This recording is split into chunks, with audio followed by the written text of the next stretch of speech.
오늘 우리가 이스라엘 역사를 보게 되면 주전 605년 갈그미스 전투를 시작으로 해서 이스라엘 백성들이 포로 기를 맞게 됩니다. 70년의 포로기를 맞게 될 때에 기점은 605년이라는 시점과 또 70년의 기한이 찬 후 이제 하나님께서 그들로 하여금 다시금 세 차례에 걸쳐서 유다 땅으로 오게 되는데 1차적으로는 537년을 기점으로 해서 그들이 유다 땅으로 오게 됩니다. 그래서 605년, 537년을 중심으로 한 70년을 바벨론 포로 생활이다라고 상정하고 있습니다. 그때에 우리가 함께 나눈 본문에 소개되고 있는 이 다니엘은 10대의 포로기를 시작으로 해서 이 70년의 생활을 다 마친 때가 그의 나이 약 90대에 되게 됩니다. 그 90대의 시간에 흘러서 이 다니엘은 바벨론 땅에 머물러 있었다라는 것입니다. 이와 같은 가운데 있어서 이제 본문이 소개되고 있는 이 다니엘서 9장의 시대적 상황과 배경을 잠시 살펴보게 되면 이 70년의 바벨론의 포로 생활이 끝나면 반드시 하나님께서는 그들로 하여금 다시금 유다 땅으로 돌아오게 하십니다. 그런데 이 다시금 돌아오게 하시려고 하다 보니 하나님은 세계적으로 운행을 하고 계십니다. 어떻게 운행을 하시는가? 당시에 바벨론뿐만 아니라 주변에 많은 강대국이 있죠. 그 강대국 가운데 있어서 바사와 메대라는 나라가 있습니다. 이 바벨론 땅 인근에 바사와 메대라는 두 나라가 연합을 해서 이 바벨론을 침략하던 때가 주전 539년이 됩니다. 그 주전 539년을 기점으로 해서 오늘 본문의 9장을 소개하고 있는 것이죠. 그래서 이 9장이 소개되는 때에 다니엘의 나이를 보니 이제 80이 넘어서 82살 정도가 된 그런 나이가 된 다니엘의 모습을 보게 됩니다. 이와 같은 때에 이제 이 다니엘이 9장을 통해서 자신의 신앙을 어떠한 고백을 하고 있는지 우리가 함께 살펴보면서 오늘을 살고 있는 우리 또한도 동일한 신앙을 고백할 때에 반드시 하나님께서 다니엘에게 주셨던 그 은혜가 오늘 여러분들에게 동일하게 임하실 줄로 믿습니다. 그래서 오늘 이 본문 9장은 세 단계로 나눠지게 됩니다. 그래서 1절에서 4절 상반절과 그리고 4절 하반절과 19절까지 그리고 20절에서 27절까지 이 하나의 9장에서는 세 단락으로 나눠지게 되죠. 그래서 오늘 이 가운데 있어서 함께 나눌 것은 1절부터 19절까지의 말씀을 중심으로 함께 은혜를 나눌까 합니다. 첫 번째 우리가 1절에서 4절 상반기의 말씀을 보게 되면 먼저 2절에 이러한 말씀을 하고 있습니다. 곧 그 통치 원년에 나 다니엘이 책을 통해 여호와께서 말씀으로 선지자 예레미야에게 알려주신 그 연수를 깨달았나니 곧 예루살렘의 황폐함이 70년 만에 그치리라 하신 것이니라 라고 말씀하시죠. 이제 80이 된 이 다니엘은 이 바벨론 땅에 있어서 여러분이 잘 알고 있는 것처럼 먼저 다니엘 6장에서 소개되고 있는 것처럼 한 달 30일 동안에 기도하지 않는 것, 그 사건을 통해서 이 다니엘은 총리직에 오르게 됩니다.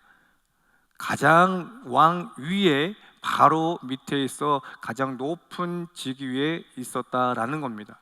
그럼 그 자리에 있었다라고 한다면 그에게 있어서는 삶의 질이나 어떤 환경에서도 부족한 것이 없는 사람입니다. 그런데 이제 그의 나이 80이 넘은 그때에 오늘 2절의 말씀을 보니까 그가 하나의 책을 통해서 하나님께서 예레미야를 통해서 주신 말씀에 대하여 깨달았다라는 것을 이야기를 하죠. 그리고 그 깨달은 바에 대해서 이야기하기를 70년의 연차가 지나면 그 연수가 지나면 예루살렘의 황폐함이 그칠 것이다 라는 그 예레미야 25장과 29장의 말씀을 보았다라는 것이죠. 여기서 우리가 먼저 짚고 넘어가야 될 것은 이 다니엘은 분명 1차 포로기 때의 그의 나이는 10대의 나이였습니다. 10대의 나이. 그리고 다니엘서 6장에서 소개되고는 그 사건이 있을 당시에는 그가 60대의 나이였다라는 겁니다. 그리고 오늘 9장에서 소개되고 있는 이 사건의 다니엘의 나이는 80대가 되어진 때라는 겁니다. 이것을 통해서 우리가 알 수 있는 것은 그는 먼저 열왕기상 8장 46절로 53절의 말씀을 보게 되면 이렇게 말씀을 하고 있습니다. 솔로몬이 성전을 짓고 나서 그 성전을 짓고 난 후에 봉헌 기도를 하는 내용 가운데 이런 말씀을 합니다. 사로잡혀간 적국의 땅에서 온 마음과 온 뜻으로 주께 돌아와서 성전 있는 쪽을 향하여 주께 기도하거든 돌아보시오며 용서하시며 그들을 불쌍히 여기게 하옵소서라고 기도를 합니다. 이 솔로몬의 봉헌 기도는 앞으로 다가오는 세대가 어떤 환경 가운데 있어서도 성전을 향하여 기도한다면, 즉 성전의 말씀을 중심으로 한 기도를 한다면 그들을 돌아보시고 용서하시고 긍휼을 베풀어 달라 솔로몬은 기도를 하죠. 그리고 오늘 본문에 소개되고 있는 이 다니엘은 그날의 솔로몬의 봉헌 기도를 기억하면서 하나님 앞에 기도하고 있다는 겁니다. 더불어 2절에서 소개되는 것처럼 책을 통해서 선지자 예레미야를 통해 말씀하신 것을 깨달아 다시금 하나님 앞에 기도했다라는 이 말씀의 의미는 무엇이냐면 10대로부터 포로 생활을 하고 있는, 그래서 오랜 시간이 지난 80대에 된 다니엘은 그날부터 지금까지 변함없이 하나님의 말씀을 붙들고 기도했다라는 겁니다. 여러분, 분명히 이 다니엘은 지금 현 시대 상황을 보게 되면 총리 중에 총리자에게 있습니다. 국무총리직에 있었다라는 겁니다. 아무것도 그에게 있어서는 두려울 것이 없고 부족한 것이 없는 힘이 있고 권력이 있고 물력이 있다라는 겁니다. 그것도 유다 땅이 아닌 바벨론 그 대강국 앞에 이와 같이 부족한 것 없는 삶을 살아왔던 다니엘이지만 그가 이 80대는 그 나이까지 끝까지 지켰던 것은 하나님의 말씀을 붙들고 하나님 앞에 기도했다라는 겁니다. 그렇다고 한다면 오늘도 우리가 반드시 현 시대의 상황을 보게 되면 참으로 어렵고 힘들고 개인의 삶이 지치고 피곤하지만 그럼에도 불구하고 우리 또한도 다니엘과 같이 하나님의 말씀을 붙들고 기도해야 된다는 도전을 받게 된다는 겁니다. 그러면 그 말씀을 받고 난 후에 이제 다니엘은 어떤 삶으로 어떠한 기도로 하나님께 올리는지 우리가 계속적으로 말씀을 보면 좋을 것 같습니다.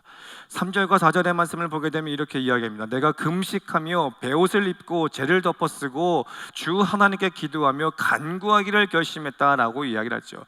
이 다니엘은 70년 포로 생활 가운데 있어서 부족한 것 없는 삶을 살아왔지만 그 80여 년의 삶을 가운데 있어서 항상 하나님의 말씀을 붙들고 삶을 살아왔습니다. 그런데 오늘 새롭게 발견되어지는 예레미야를 통해서 주시는 이 말씀을 붙들고 그가 처음으로 하나님 앞에 기도한 것은 다시 한번 하나님 앞에 회개하는 기도를 토해냈다는 것이죠. 말씀을 붙들고 그 말씀에 의지해서 하나님 앞에 철저히 회개하는 것을 보게 되는 것이죠. 그렇다고 한다면 이 다니엘이 말씀에 의지해서 회개 기도할 때에 그가 먼저 하나님 앞에 어떠한 회개 기도의 제목을 토해내는가, 우리가 말씀을 보게 되면 4절 하반부부터 15절까지 세 가지에 나눠서 그는 회개합니다.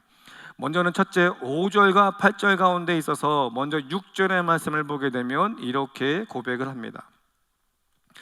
우리가 또 주의 종 선지자들이 주의 이름으로 우리 왕들과 우리의 고관과 조상들과 온 국민에게 말씀한 것을 듣지 아니하였나이다 라고 이야기를 하죠. 분명히 하나님께서는 그 상황, 그 시대 가운데 있어서 하나님이 세우신 선지자들이 있었다는 겁니다. 그 하나님이 세우신 선지자들을 통해서 왕과 더불어 고관과 더불어 온 백성들에게 하나님의 말씀을 전달했다는 것을 이야기를 하죠. 그러나 그 누구도 하나님의 말씀 앞에 순종하지 않았다는 것에 대한 회개 기도를 하고 있다는 겁니다. 여러분, 이스라엘 백성들이 왜 바벨론 70년 포로 생활을 하게 되었습니까? 왜 70년의 포로 생활을 하게 되었습니까? 원인을 굳이 찾자면 이스라엘 백성들은 어떠한 백성입니까? 하나님의 선민입니다. 하나님의 선택되어진 백성들이다라는 것이죠. 그리고 그들은 하나님의 성민입니다. 하나님의 거룩한 백성이다라는 것이죠. 구별된 백성들이다라는 겁니다. 그러면 하나님 앞에 선택되어진 구별된 백성들은 그분의 말씀에 우리가 순종해야 함이 마땅하다라는 것이죠. 그런데 이스라엘 백성들에게는 오늘 우리가 보는 성경 66권에 기록되어진 성경은 없습니다. 그렇다고 한다면 그들이 어떻게 하나님의 말씀을 듣고 지켜 행하겠습니까? 하나님은 분명히 그 시대 가운데 있어서 선지자들을 통하여서 하나님은 당신의 말씀을 당신의 선민들, 성민들에게 전하고 있었다라는 것이죠. 그래서 대소선지자들을 통해서 하나님은 어김없이 끊임없이 말씀을 하고 있었습니다만 그 당시에 이스라엘의 왕도 고관들도 백성 그 어떤 누구도 그분의 말씀을 듣지 않았다라는 것이죠. 그래서 이 다니엘은 예레미야를 통해서 주신 이 말씀을 통해서 깨달아 하나님 앞에 철저히 회개하며 기도할 때 첫째로 그가 기도했던 것은 하나님, 우리가 하나님의 말씀을 듣지 않았습니다. 하나님의 말씀에 순종하지 않았습니다라는 것을 첫째로 회개하고 있다는 것이죠.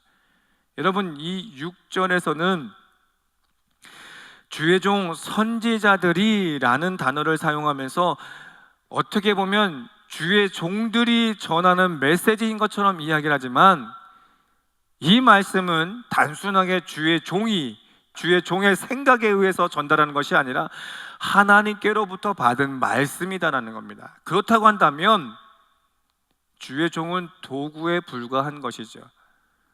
그래서 궁극적으로는 주의 종을 통해서 전달되어지는 하나님의 말씀을 이야기하는 것이고 그 하나님의 말씀에 불순종한 것에 대하여서 다니엘은 첫 번째로 회개하고 있다라는 겁니다. 이어서 두 번째 그가 기도한 것은 9절과 12절 가운데 있어서 10절의 말씀을 보게 되면 이렇게 말씀합니다. 우리 하나님 여호와의 목소리를 듣지 아니하며 여호와께서 그의 종 선지자들에게 부탁하여 우리 앞에 세우신 율법을 행하지 아니하였음이니이다 라고 이야기를 하죠. 율법에 대해서 행하지 아니했다라는 것을 말씀합니다. 그 율법은 무엇을 의미하겠습니까? 출애굽기 20장과 신명기 5장에서 이야기하고 있는 10가지의 계명을 중심으로 해서 이 땅 가운데 있어서 반드시 우리가 지켜야 되는 그 모든 규례들, 그런 그 모든 규례들에 대해서 이야기를 하는 것입니다. 그렇다고 한다면 두 번째 다니엘이 하나님 앞에 회개한 제목은 하나님, 우리가 하나님의 계명을 지키지 않았습니다. 그리고 그 계명을 중심으로 해서 반드시 이 땅 가운데 있어서 지켜야 되는 그 모든 규례를 우리가 지키지 않았습니다라고 하나님 앞에 회개 기도를 하고 있는 것이죠. 그러면 이 두 번째 이야기하는 그 말씀의 의미는 무엇이겠습니까? 10가지의 계명의 가장 핵심은 무엇입니까? 하나님 외에 다른 신이 없음을 이야기하는 건 아니겠습니까? 하늘 땅 물 아래 그 어떤 것으로도 형상을 만들어 하나님 앞에 우상을 섬기는 죄를 범하지 말라는 것 아니겠습니까? 너희들의 그 거룩한 삶을 살기 위해서 망령된 삶을 살지 말고 거룩한 주의 날을 지켜야 된다는 것을 말씀하고 있는 것 아니겠습니까? 그 말씀을 살아 옮기기 위해서 허락하신 하나하나의 법 조항들, 그 조항들이라는 것은 우리가 이 땅에 살면서 반드시 지켜내야 되는 도덕적인 것과 윤리적인 것을 말하는 것 아니겠습니까? 그렇다고 한다면 그 다니엘은 70년의 포로 생활을 하게 된 그 모든 죄의 원인은 우리가 하나님 앞에 계명을 어겼다라는 것이죠. 하나님 외에 잡다한 우상들을 섬기고 있음에 대해서 하나님 앞에 회개하고 있는 것입니다. 그리고 이어서 그가 회개하고 있는 것은 법 조항들, 그 하나하나의 조항들을 우리가 지키지 않았음을, 즉 도덕과 윤리적인 것들을 우리가 무너뜨렸다라는 것에 대한 회개를 하고 있다라는 겁니다. 마지막으로 세 번째는 13절과 15절 가운데 있어서 14절은 이렇게 이야기합니다. 그러므로 여호와께서 이 재앙을 간직하여 두셨다가 우리에게 내리게 하셨사오니 우리의 하나님 여호와께서 행하시는 모든 일이 공의로우시나 우리가 그 목소리를 듣지 아니하였음이니이다 라고 이야기를 합니다. 이것은 결과적으로 우리가 하나님의 말씀에 불순종하고 도덕과 윤리를 우리가 무너뜨린 것에 대한 결과에 대해서 최종적으로 마지막으로 하나님 앞에 회개하고 있는 것이죠. 여러분, 지금 우리가 살고 있는 현 시대 세계적으로 민족적으로 참으로 어려운 위기를 맞고 있습니다. 중동의 저 전쟁은 그들만의 전쟁의 이야기가 아니죠. 분명한 건 종교 전쟁입니다. 그리고 러시아, 우크라이나 그들의 전쟁 결단코 그들만의 이야기가 아니라고 말씀을 드렸습니다. 그런데 그것이 정녕 그들만의 전쟁이 아니다라고 하는 것이 실현되어지고 있는 것이 북한의 군인들이 파병되어진 것을 우리가 보지 않았습니까? 북한이 군인을 파병했다는 건 이 한반도의 위기와 위협을 동시에 가하고 있다는 것 아니겠습니까? 여러분, 우리가 지금 현실의 삶에, 내 삶에, 개인의 삶에 급급한 삶을 살아가고 있지만, 그래서 이 급한 불을 끄기 위해서 하루하루 우리가 힘들고 어려운 삶을 살아가고 있는 건 사실이지만, 국가를 잃어버리면 그 모든 것도 우리에겐 무용지물이죠. 이와 같이 세계적으로 또 민족적으로 위기 가운데 있어서 우리가 말씀에 의지해서 간구해야 될 제목은 다시금 우리가 말씀 앞에 돌아서야 된다는 겁니다. 왜 그렇습니까? 우리가 고백하는 이 말씀은 단순히 성경 66권으로 기록되어진 베스트셀러가 아니라는 겁니다. 수천 년 동안 지켜왔던 베스트셀러가 아니라는 것이죠.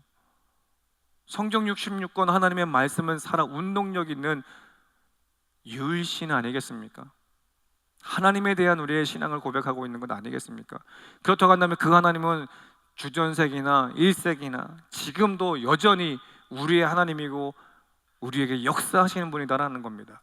그러니 우리가 다시금 하나님의 말씀 앞에 돌아섬이 마땅하다라는 것이죠. 그렇다고 한다면 그 하나님은 우리의 돌아섬과 우리의 기도를 결코 땅에 떨어뜨리지 않으십니다.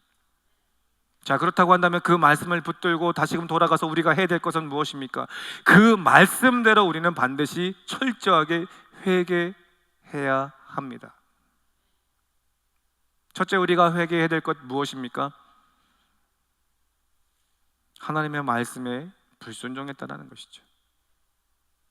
그리고 우리가 하나님의 말씀대로 지켜 행하는 삶을 살아야 되는 하나님의 선민임에도 불구하고 말씀대로 살아가지 못함에 도덕과 윤리를 세상 믿지 않는 사람과 다를 바 없이 무너뜨리고 깨뜨리고 있는 삶을 살아가고 있다는 것에 대한 회개가 우리 가운데 있어서 이제는 터져 나와야 돼요. 그리고 복합적으로 계명을 어겼음에, 규례를 지키지 못했음에 우리는 반드시 철저히 다니엘의 모습처럼 하나님 앞에 회개해야 될 줄로 믿습니다. 이와 같이 말씀에 의지하여서 우리가 철저히 하나님 앞에 회개한 후에 우리의 간구를 올려드림이 마땅한 거죠. 오늘 다니엘서의 말씀을 보게 되면 똑같이 우리들에게 이야기를 합니다. 하나님의 말씀을 중심으로 철저히 하나님 앞에 회개한 후에 이제 17절 이하에 하나님 앞에 기도를 합니다. 그 기도 가운데 있어서 그의 그 기준을 보게 되면 세 가지를 우리가 살펴볼 수가 있겠습니다. 첫째, 그가 기도했던 그 기준의 말씀은 18절에 이렇게 이야기를 하죠. 나의 하나님이여 귀를 기울여 들으시고 눈을 떠서 우리의 황폐한 상황과 주의 이름으로 일컫는 성을 보옵소서. 우리가 주 앞에 간구하옵는 것은 우리의 공의를 의지하여 하는 것이 아니요 주의 큰 긍휼을 의지하여 함이니이다. 무너진 이 모든 상황들, 그 가운데 있어서 내가 할 수 있는 것은 그의 긍휼을, 그 큰 긍휼을 의지합니다라고 고백을 합니다. 이는 여호와 하나님을 철저히 의지함에 대한 다니엘의 겸손한 기도라는 것이죠. 여러분, 겸손이라는 것, 지금 현 시대에 살아가는 모든 사람들 앞에서 찾아보기 어려운 단어입니다. 모두가 다 잘났어요. 모두가 다 위대해요. 모두가 다 너무나 잘 알고 너무나 잘해요. 그러다 보니까 겸손이란 단어가 현 시대에 사라지고 있습니다. 우리는 하나님의 피조물입니다. 하나님의 피조물인데 어찌 감히 하나님의 피조물이 하나님보다도 더 높게 서 있을 수 있겠습니까? 교만이죠. 여러분, 현 시대는 교만한 시대입니다. 이런 교만한 시대 가운데 있어서 다시금 이 다니엘의 기도의 자세처럼 우리 또한도 하나님 앞에 납작 엎드려 겸손하게 기도해야 될 때인 줄 믿습니다. 겸손해야 된다는 건 다른 것 없어요. 하나님을 철저히 의지하는 겁니다. 내 의지, 내 뜻, 내 생각, 내 고집이 아니라 철저히 그분의 뜻에 의지하는 거죠. 그분에게 의지한다면 이 모습이 우리가 다니엘과 같이 겸손히 나아가는 자세라는 겁니다. 두 번째는 이 다니엘 총 12장 가운데 있어서 9장 한 장 가운데 있어서 여호와, 즉 히브리어 언어로 예호와라는 단어가 총 7회가 기록되어집니다. 2절, 4절, 10절, 13절, 14절에 2회, 그리고 20절, 이렇게 총 7번이 기록이 됐죠. 예호와라는 단어는 어떤 뜻을 가지고 있냐면 반드시 당신의 입 밖으로 낸 그 약속들, 그 언약들은 반드시 지켜내시는 분이다라는 것에 대한 신명입니다. 그래서 이 다니엘은 두 번째 하나님 앞에 기도할 때 자세를 보면 반드시 하나님의 말씀에 의지해서 그 약속의 말씀을 지키시는 여호와의 이름을 붙들고 기도했다는 것이죠. 이것이 상당히 중요합니다. 여러분, 우리가 이 땅에 살면서 여러 가지 기도의 제목에 기도할 때에 우리는 반드시 그 여호와의 이름 붙들고 기도해야 될 줄로 믿습니다. 그분은 당신의 입 밖으로 내어진 이 말씀대로 반드시 지키시는 분이다라는 것이죠. 그러니 우리 또한도 그분의 말씀을 가까이 해야 됨이 마땅하다라는 겁니다. 가끔씩 제가 화요철회 때 그런 말씀을 드립니다. 여러분, 기도할 때에 여러분의 구구절절히 상황을 설명하고 기도하는 것보다도 더 중요한 것은 하나님의 말씀을 붙들고 기도합시다. 내가 여러 가지 상황 가운데 있어서 구구절절히 기도하는 것보다도 하나님은 이 땅 가운데 있어서 우리가 살아감에 필요한 것들을 이 모든 성경 66권에 기록되어져 있다라는 것이죠. 그래서 해열의 새 곳이 없다라고 말씀하시잖아요. 그 모든 시대 상황 가운데 있어서 보면 우리가 살아가고 있는 시대와 다를 바 없는 시대를 살아가고 있기 때문에 성경이 답이다라고 이야기를 합니다. 그래서 성경의 말씀을 붙들고 기도한다면 그 말씀을 지키시는 여러분의 하나님이시니 그 말씀을 붙들고 기도하십시오라고 말씀을 드리는 것입니다. 다니엘 또한도 오늘 두 번째 그가 기도할 때의 제목을 보면 이처럼 하나님의 말씀에 의지해서 그 언약을 지키시는 여호와 하나님의 이름을 붙들고 기도했다라는 것이죠. 마지막 그의 자세를 보게 되면 17절과 19절에 이렇게 각각 말씀을 합니다. 하나님이여, 지금 주의 종이 기도와 간구를 들으시고 주를 위하여 라고 이야기를 하죠. 누구를 위하여? 주를 위하여. 그리고 19절에 뭐라고 말씀합니까? 주여 들으시고 주여 용서하시고 주여 귀를 기울이시고 행하소서. 지체하지 마옵소서. 나의 하나님 주 자신을 위하여 하시옵소서라고 이야기를 하죠. 17절과 19절에 주를 위하여 그리고 자신을 위하여 라고 표현을 합니다. 이것은 다니엘이 하나님 당신의 이름을 위하여, 즉 당신의 영광을 위하여서 우리의 간구하는 것을 들어 응답해 달라고 간구하는 겁니다. 여러분, 제가 기도할 때 그런 표현을 합니다. 하나님이 하나님됨을, 우리의 모든 삶에 있어서 기도하는 것을 하나님 응답하시되 그 모든 것들로 인하여 하나님이 하나님됨을 이라는 표현을 하죠. 이것은 결국 우리의 모든 삶을 통해서 하나님께 영광 돌리는 삶을 위하여 간구하는 제목이다라는 겁니다. 이와 같이 다니엘이 철저히 하나님 앞에 의지한다라는 것, 즉 겸손하다라는 것, 그리고 둘째로 그가 하는 것은 그 약속을 지키는 그 하나님의 이름을 붙드는 것, 그리고 마지막으로 그가 기도한 것은 주의 영광을 위하여 기도했다라는 겁니다. 그가 그와 같이 기도할 때 하나님께서 어떤 역사를 이뤄내십니까? 2차적으로 그리고 3차적으로 그 모든 백성들을 바벨론에서 유다 땅으로 돌아오게 하십니다. 또한 3차에 걸쳐서 그들을 돌아오게 하실 뿐 아니라 그것으로 끝낸 것이 아니라 성전을 재건하고 성벽을 재건하여 하나님의 영광을 회복하게 하는 것이 성경에 우리들에게 주시는 메시지입니다. 그렇다고 한다면 이 말씀 복음적으로 오늘 우리들에게 어떻게 적용해 볼 수 있겠습니까? 요한복음 5장 39절에 뭐라고 말씀합니까? 너희가 성경에서 영생을 얻는 줄 알고 성경을 연구하거니와 성경은 곧 내게 대하여 증거하고 있다라고 말씀합니다. 그렇다고 한다면 이 구약의 모든 사건, 다니엘의 이 모든 사건은 예수 그리스도에 대해서 이야기를 하고 있는 것이죠. 다시 한번 2절의 말씀을 보게 되면 다니엘이 어떤 것을 보게 됩니까? 책을 보게 됩니다. 그 책은 어떤 책입니까? 하나님의 말씀입니다. 그러면 이 말씀이라는 건 복음적으로 무엇을 의미하겠습니까? 말씀이 육신되어 오신 예수 그리스도를 가리켜 이야기하는 것이죠. 그래서 여러분들이 이 땅에 살면서 세계 정세와 또 이 한반도의 정세와 민족의 어려움과 여러분의 개인의 모든 삶에 힘들고 어려운 모든 삶을 통하여서 우리가 해야 될 삶은 반드시 말씀으로 이 땅에 오신 예수 그리스도를 붙잡아야 된다는 겁니다. 그 신앙이 흔들려서는 절대적으로 안 된다는 거예요. 그 믿음의 고백이 흔들려서는 안 된다는 것이죠.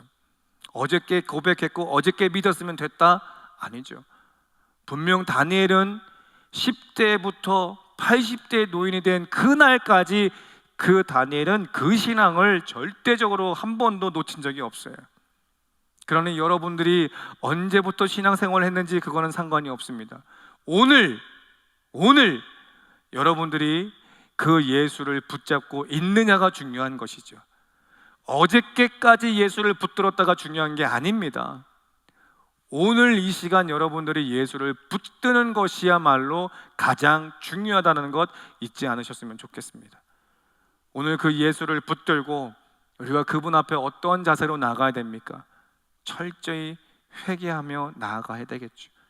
그리고 철저히 회개한 후에 여러분의 삶에 간구할 제목들을 구하신다면 반드시 그 구하는 것에 응답하시는 여러분의 하나님이신 줄 믿으셨으면 좋겠습니다. 말씀을 정리합니다. 사랑하는 성도 여러분, 참 어려운 하루하루의 삶을 살아가고 있으며 24년 영적 전쟁을 우리가 끊임없이 해가고 있습니다. 이제 24년도 한 달 보름 정도 남았습니다. 이 시간 가운데 있어서 우리가 다시 한번 다니엘서를 통해서 주시는 말씀을 붙들었으면 좋겠습니다. 어저께까지 믿었던 예수가 아니라 오늘 나와 함께하는 예수를 믿는 그 신앙, 절대적으로 변함없이 흔들리지 않는 여러분 되시기를 소망하고, 그분의 이름 앞에 우리가 철저히 회개하며 나아갈 수 있는 우리 귀한 성도 되기를 소망하며, 마지막으로 그분의 이름으로 우리가 기도한다면 반드시 우리의 간구하는 모든 제목들마다 하나님의 영광을 위하여서 응답하실 줄로 믿습니다. 그 예수의 이름 붙들고 이 한 주도 승리하는 우리 귀한 화강의 성도 될 수 있기를 예수 그리스도의 이름으로 축복합니다.